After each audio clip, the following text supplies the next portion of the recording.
นุ่มเจอบดีจันจะไปใช้จะไปกลับอีไปเฮ็ดเวียกอีกจะไปเฮ็ดเวียกอีกเนาะ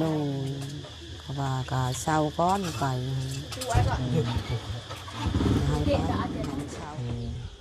กินแล้วซื้อนะมันชวนเหี่ยววะเหี่ยวเราต้องอดเด้อเหี่ยวกินยาหรอกินน้ำไม่ร้ายให้มันขับถ่ายตลอดเด้มันขับถ่ายขับเหี่ยวออกมันออกไม่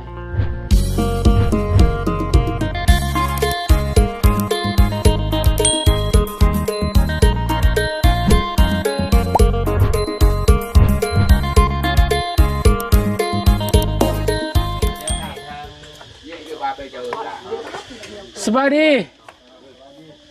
สวัสดีปีใหม่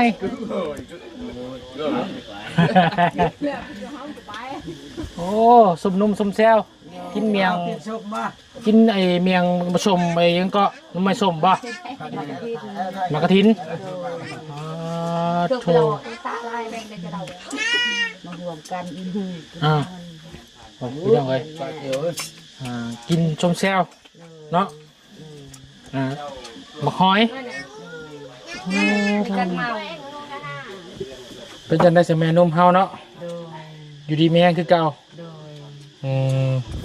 เพียงแต่เป็นห่วงลูกเนาะตอนนี้เนาะเป็นยังไง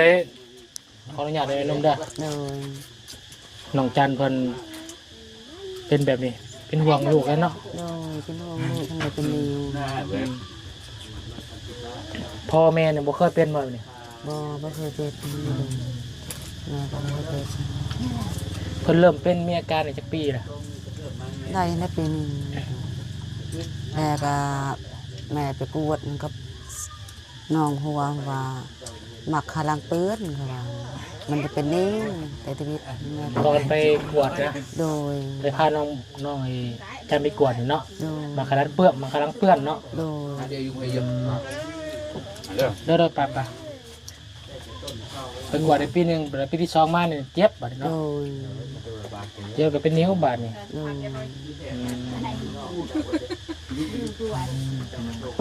แม่ก็เป็นห่วงว่าได้กินข้าว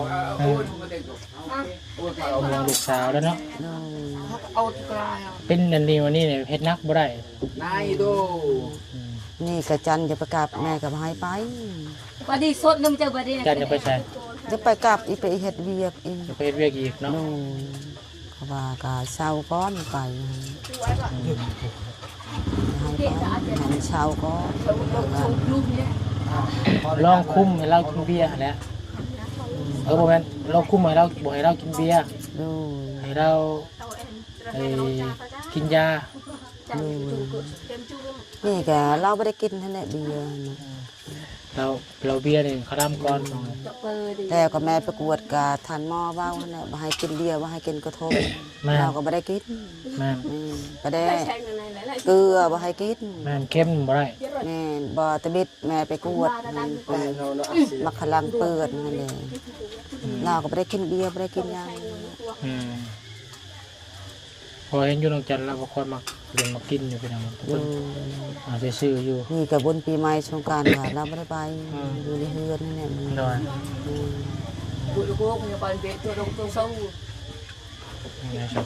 อยากไปดูมวนดูกันยังเจ็บยังขายหันไปดูในเฮือนนั่นแหละนี่ก็จะไปกวดอีกทันนอนไปนายไปหัดใหม่หัดยังก็นายไปหา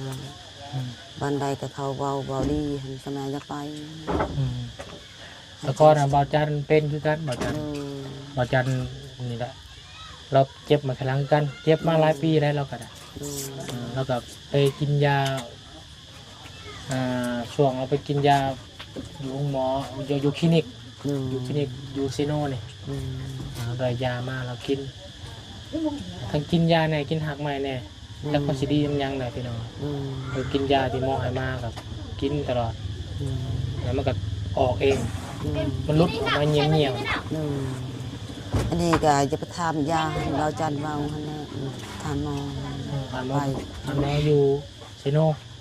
นี่ก็ไปอยู่หาอันนี้ท่านหมอใหญ่กระดิกอันนี้ ว่าไปชมก็ถ้าทนายราคาหันยา บาดจุ่มข่อยเมื่อจังเมื่อนำกันก็ได้ โดย มันต้องเอาเปลืองขารถ โดย เมื่อเราไปถามเบิ่งให้เพิ่นกวดเบิ่ง โดย ให้เพิ่นหาจัดยาให้กิน โดย แล้วก็พากันขึ้นมา โดยแม่ก็ไม่ได้กินข้าวเป็นห่วงเป็นหนึ่งแม่ก็ไม่เคยเป็น อืม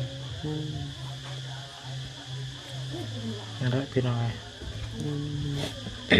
ถ้าฟังเบิ่งกันพี่น้องเรากับเจ็บกำลังเป็นอยู่นี่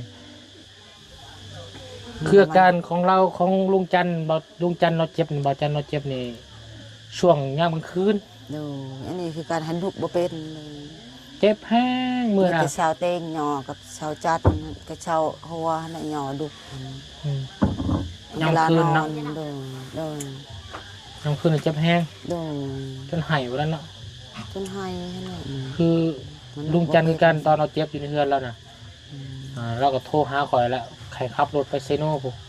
หาหมอเจ็บแบบเจ็บดีแล้วอยู่บ่ได้เลยนั่งก็บ่ได้แต่มันเจ็บแห้งดิเจ็บขึ้นฉีกเอวสิรุดนี่ โดยธรรมดาเป็นยาหันกระเช้าเศร้ากับมืออีก นะ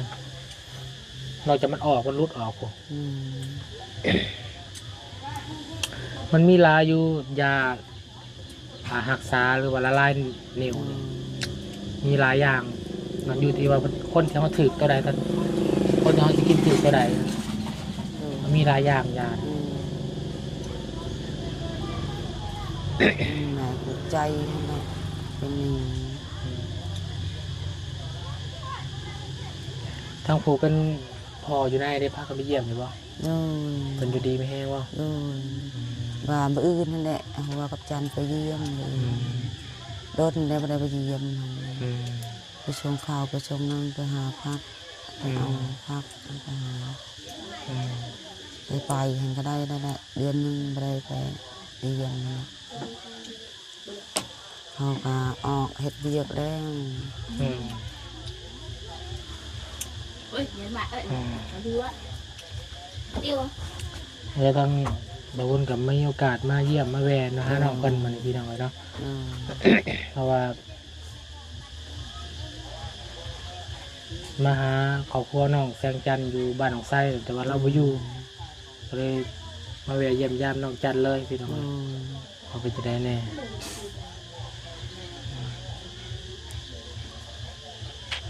แต่สายพี่น้องเนาะทำไมน้องกินข้าวอยู่บ่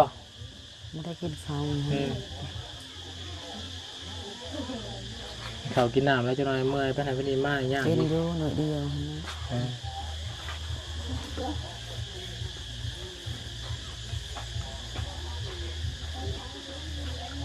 เอาพริกสวนเจ้างามดีเนาะ โดย พี่น้องเลยเที่ยวตรงนี้พริกสวนเรา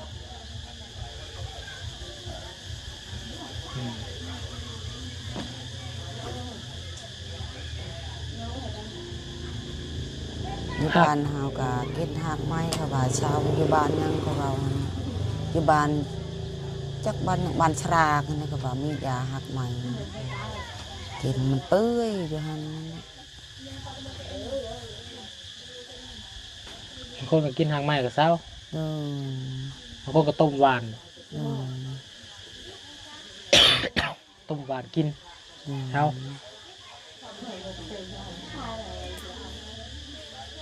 มันก็ได้คนที่ถือยาตัวใดหันแหละ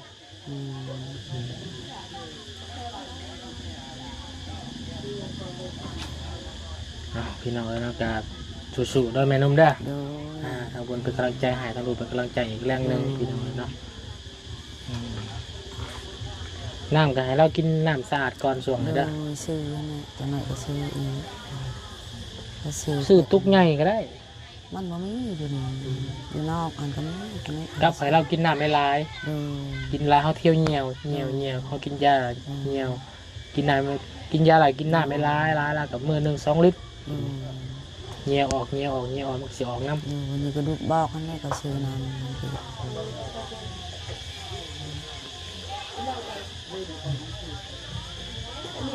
ขมังฮันแลพอดีแม่อยู่ในเฮือนพ่ออยู่ไปแน่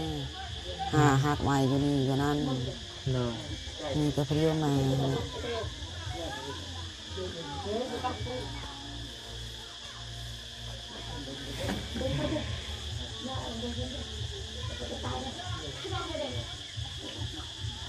แจ้น้องจันอยากไปอีกก็ไปเวีย โด นเนาะ ยแม่พายไปนะให้เป็นตัวก่อนกินหักใหม่ให้ย่างก่อนไป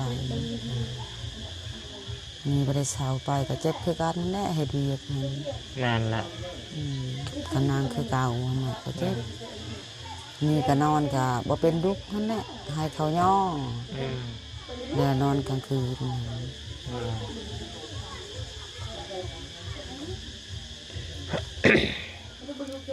แม่ก็ห้าหักยาหักหยังนั่นแหละกินนั่นแหละให้มันเช้าไปก็คือเก่าหั่นแหละดูเว้ยไปเฮ็ดเวียกเป็นก็ให้ซื่อๆอยู่หั่นแหละตัวเจ็บก็เฮ็ดกลางคืนก็ยังก็บ่ได้นอน นั่น นั่งยืนให้ก็เจ็บ อยากได้อยู่เหมือนตัวเจ็บมันยังเจ็บมันก็บ่ไปก็ยา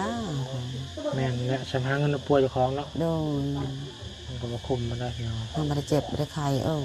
ไปหาอยู่เหมือน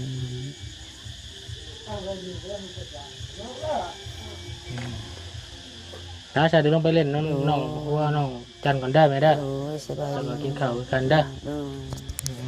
จอยเป็นไหนเป็นนี่มานี่ยากทั้งแม่ทั้งลูกเนี่ยฮะ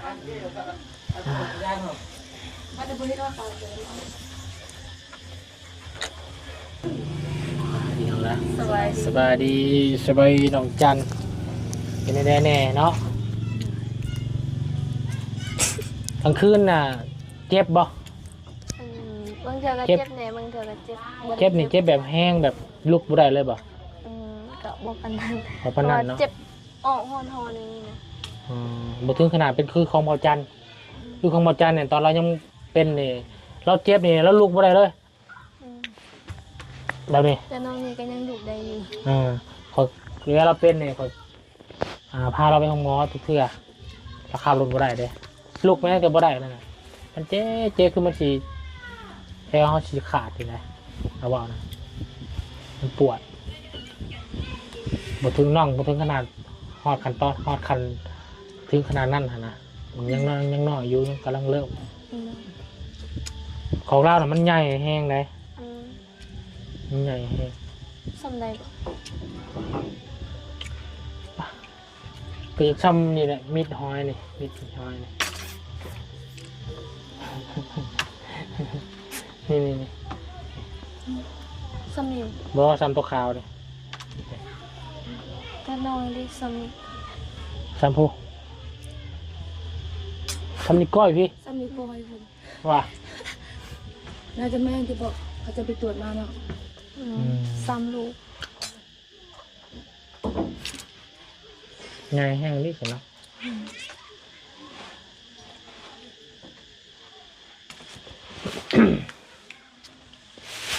คนเพิ่นแต่ในคลิปแหละที่เราโทรศัพท์คอยแชทเพิ่นแต่ในคลิปเนาะนิ้วมาไขลังมันสิอยู่ในหม่อง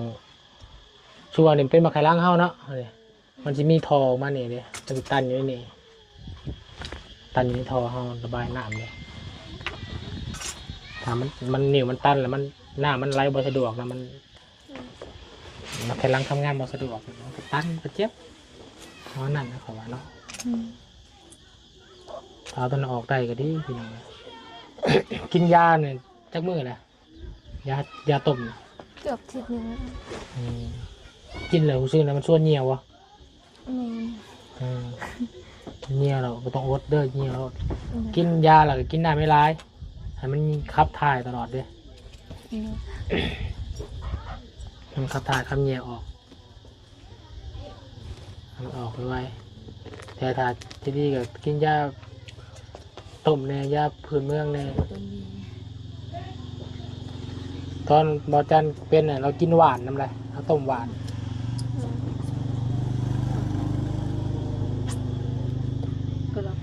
ทางFCมันก็โทรมาแนะนำลายอยู่ป่ะ ก็ลูกทองมันนี่ มีทาง มีแต่พอพี่ลงคนทองแน่นอน พอพี่ล้มมันก็มันเป็นอันนั้น เป็นหมอหางไหมอะไร คนแนะนำให้ไปหายาทางยาเย็นนี่ป่ะ นี่นี่ก็กินยาที่พอเป็นแนะนำให้ พี่แม่น้องน้ำนะแม่น้องน้ำครับเรากินยาเช้าเราก็บริเจ็บอยู่แต่วัวเรามันออกฮะ นิ้วคนจมูกบ่ บูฮูกัน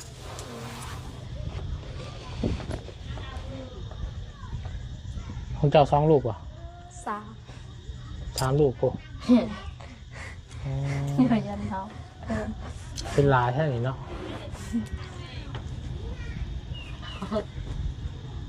เจ็บคอ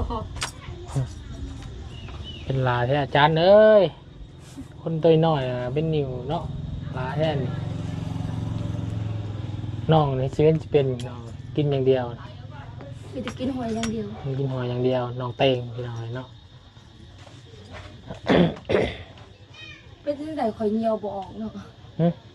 เงียบอกไปหาหมอ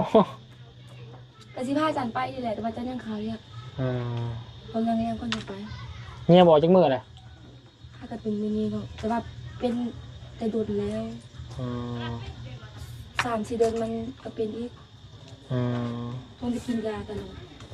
อืม ยามันก็เป็นนี่คือเขา อืมพี่น้อยเนาะน้องเต้งเพิ่นก็เงียบอกกว่าซั่นสร้างเป็นแท้เอา ตกใจ บ่เป็นหยังที่กินน้ำนี่เนาะ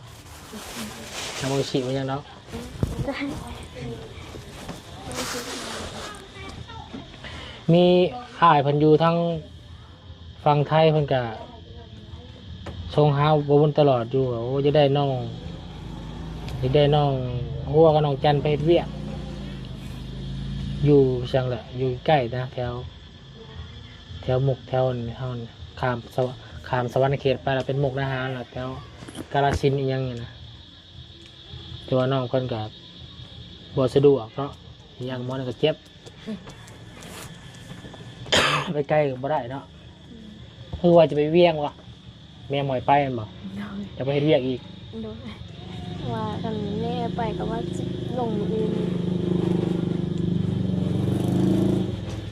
พวกกินปัวมันภายในก่อนเนาะจะไปเจ็บอยู่พุ่นไว้อยู่เบิ่งเจ้าเนาะ เงินหาบ่ได้ก็ได้แต่ชีวิตคนหาบ่ได้ แม่น เราต้องเอาชีวิตตัวเองให้รอด แม่นอยู่ได้เงินแต่เป็นปัวตัวเองก่อนมันไข้ไปถ้าเป็นอยู่พุ่นก็เสียเงินแม่เอื้อแล้วไปอีกจ้ะขาลูกขาล่างไปเบิ่งเจ้าบ่เป็นหยังใครอยู่นะเอาคมหาเนาะ ปีนปัวอยู่บ้านในเมืองก่อนจะไปอายุยังน้อยๆหนึ่งพัวก็ยังบ่ได้เป็นหันเป็นหนีเนาะสงสัยน้องไปเฮ็ดเวียกหนักอยู่หันเนาะมันก็เลยเจ็บเนาะมันบอก กลางคืนบ่ได้นอน มันพักผ่อนบ่เพียงพอเนี่ยโรคกระทาพาแล้วบาดนี้ เพราะว่าเขานั่งตลอดบางทีก็ยืนตลอด แม่น ถ้าว่าได้ถ้าว่าได้ถ้าว่าได้นั่งในการนั่ง24 ชั่วโมงถ้าว่าได้ยืนนี่ก็ได้ยืน24 ชั่วโมง มันแบบบ่สม่ำเสมอเนาะ เขาบ่ได้มีเขาเวลาพักผ่อนเขาพักผ่อนบ่เพียงพอ มันบ่ไหว้ละเวียกกว่านั้นเนาะ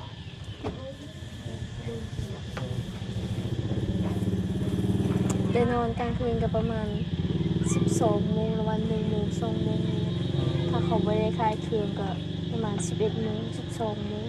ถ้าได้คลายเครื่องก็1 โมง 2 โมง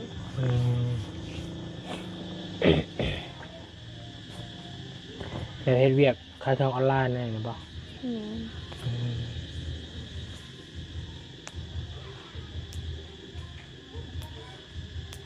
อยากอยู่อย่างไรเนาะเราไปนุ่มก็เป็นห่วงหมดยังไงน้องจันไปยังไงเจ้าอยู่ปินปัวอยู่เพื่อนก่อน เรามีโอกาสก็จะไปเบิ่งคลินิกอยู่เชโนเนาะฟังเบิ่งสายสมัยทางเมาจันเมื่อไงเราพาเมื่อติดลมน้ำเล้าขอติดลมน้ำเล้ากวดเบิ่งเมื่อได้เศร้าแล้ว ว่าพอพุ่นกับ หายประมาณหอดเที่ยงกันนะเอากวดแล้วก็กวดใช้เวลาประมาณหอดชั่วโมงดอกแต่ว่าคนร้ายก็ประมาณชั่วโมงนึงเขาถ่ายคิวเลยคนร้ายในคลินิกเราชั่วโมงนึงแต่กวดแล้วก็ลัดรถอยู่หันเลยแคมทางเลยขึ้นมาเลยถ้ามันคำกับมันนอนไม่ตุ้ยคำกับนอนตุ้ยอยู่เพื่อนอยู่หน้า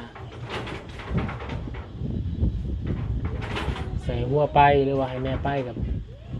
เพียงอะไรก็ได้เนาะแต่ว่าแม่ไปหัวอยู่เพื่อนหัวไปกับแม่อยู่เพื่อนไปสองคนแหละมันจะหมดเปลือกเขาลุกเขาล่างหมดขึ้นมา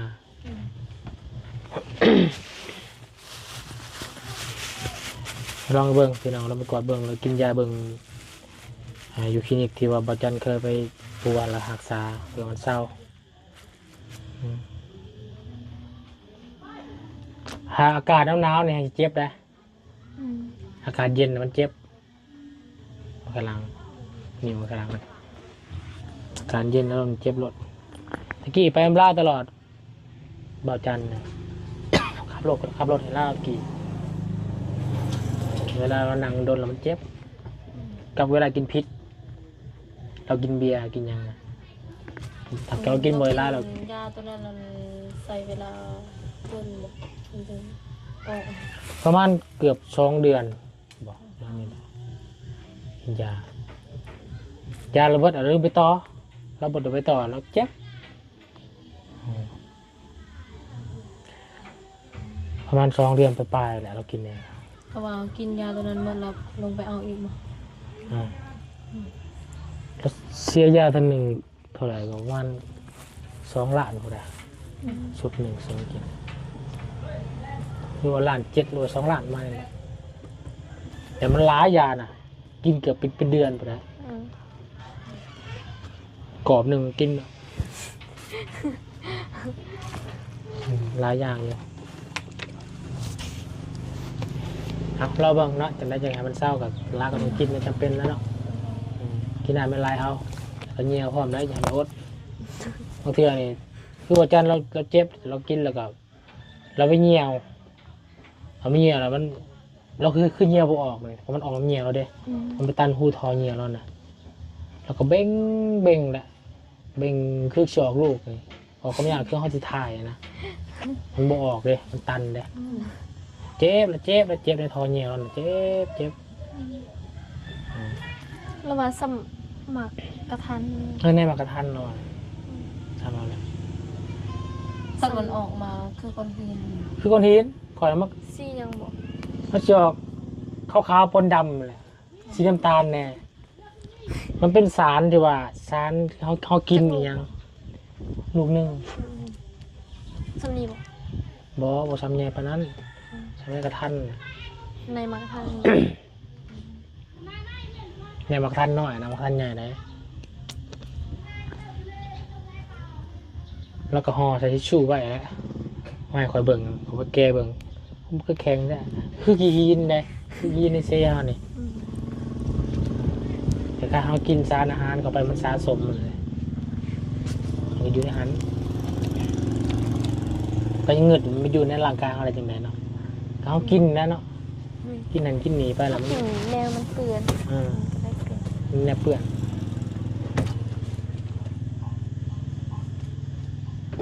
แล้วเบ่งออกแล้วเบ่งรักเบ่งอยู่ห้องน้ำเราเจ๊เราจะไหนวะเนี่ยแล้วก็ไปปลาใช่แล้วไปถิ่มสังกะสีตักต่ำสังกะสีลูกนี่จะออกได้หรอกรู้สึกว่าเบาไม่แห้งเลยบ้านบริเจ็บเป็นยังจะได้ขายน้องจันซอยไว้เด้อให้นิวออกวันออกคืนนิวเจ้ากันเลยมาแรกออกเป็น1ตอนเช้าออกเป็น1ตอนเที่ยงออกเป็น1เด้อโอ้ยพี่น้องเลยเอาสู้ๆก็ตั้งใจให้เนาะมาเยี่ยมมันนิวมียังลายพี่น้องเนาะเจ้าซอยไว้เด้อน้องจันเด้อปลาดีไม่แห้งเนาะ